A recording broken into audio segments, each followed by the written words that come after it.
Today we're going to talk about roof racks, confusing weight limits, and a bad decision on my part. Welcome to the Never Ending Weekend.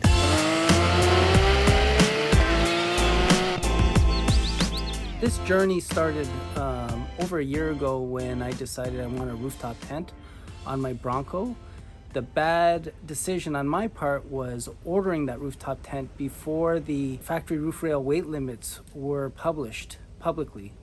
First, let's talk about static and dynamic weight ratings. Static weight rating is when the car isn't moving and how much weight you can put on the roof rack safely. And that has to do with the capacity of the roof holding up that weight. And dynamic is the weight capacity for when the car is moving, so that weight jostling around and moving around while you're on the road driving. The factory rack on the Bronco was rated at 450 pounds static and 110 pounds dynamic. Of course, I wanted to buy the biggest rooftop tent I could find, and that was the Roofnest Condor XL because of its small footprint when you fold it down, but had almost a king-size bed when folded open. But it weighed 165 pounds. So I had this heavy rooftop tent, but nowhere to put it on. So I immediately started looking aftermarket for different racks for the Bronco. One of the first aftermarket racks available for the Bronco was Z-Roads. And I'll have all the links below of all the racks I'm talking about. They had a rating of 525 pounds static and 180 pounds dynamic. So good enough for the Roofnest, but it used the same mounting points as the factory rack. So above the windshield and on the composite roof.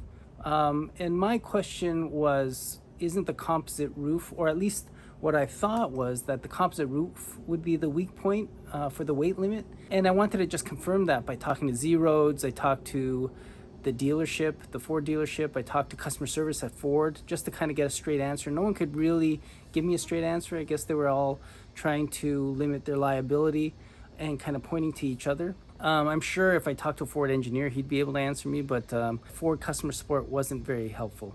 Then other racks started appearing, specifically the Gobi rack, which I put a deposit down for. It had a static weight rating of 800 pounds and dynamic of 300 pounds, which is great because if you put 2 or 3 people up on the tent, you'd kind of need about 600 or 700 pounds anyway for the static load rating.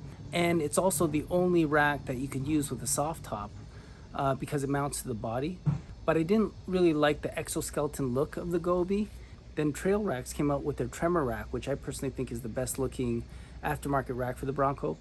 Again, it had pretty high ratings, I think 250 static and 850, or 850 static and 250 dynamic. But it also used mounting points on the hardtop as well as on top of the windshield, and I had the light bar up there. So I kind of forewent putting it on the Bronco and decided for now I'll just put it on my wife's Expedition. Big, sturdy, robust truck. I thought it'd have no problems. And then when I started looking into it, the Ford Expedition factory roof rack was rated at 200 pounds dynamic, which is good enough, except we have a moonroof. And then that weight limit is reduced to 125 pounds. My initial thoughts were that the moonroof is what creates some kind of structural weak point. It might crack maybe. And again, calling Ford support was really of no help until I finally went on some of the Ford Expedition forums, and there was I found one guy who seemed really knowledgeable. He got into a car and was showing how it was braced in the roof for cars that had factory rails installed, and it looked pretty robust. And his suggestion was that it had nothing to do with the construction of the roof as opposed to perhaps the mechanism in the glass in the moonroof raised the center of gravity of the car high enough that they had to lower the weight limit of what was on the roof rack for rollover standards or whatever. And you know what? It was a long enough journey that was good enough for me. I bought some aftermarket bars to put on the factory rails from Thule that I'll be installing in just a second. And we're gonna put the rooftop tent on and see if anything cracks or breaks, and I'll let you know if that happens or not.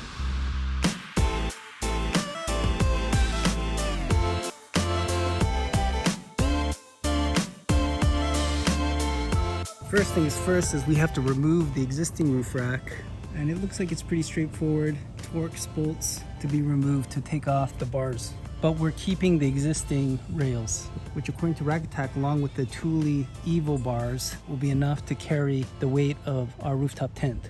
These are the Thule Rapid Crossroad feet and the Thule Wingbar Evo. So this is kind of interesting, just the comparison between the stock factory roof rack that came from Ford compared to the one from Thule. Definitely one is a lot beefier than the other. Side by side. And here's complete plastic. This is the end piece of the stock one. Here's the end cap of the Thule one. A lot of metal.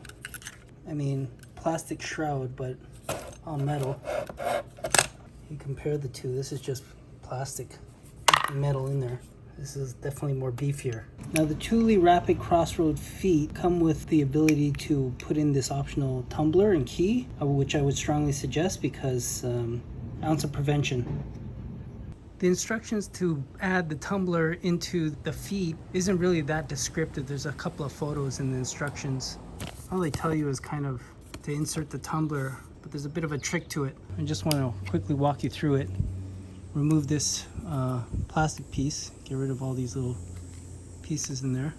When you put the keys in, all these little tumblers fall in, and this one is spring loaded and it pushes out this other end. So that other end fits right in there.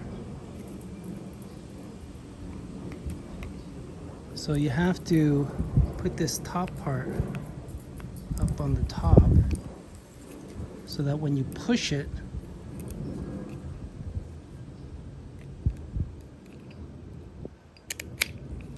there you go, and now it's in there. So when you push it, the other end sticks out and falls through that hole, and then you'll be able to slide it in, and it's done.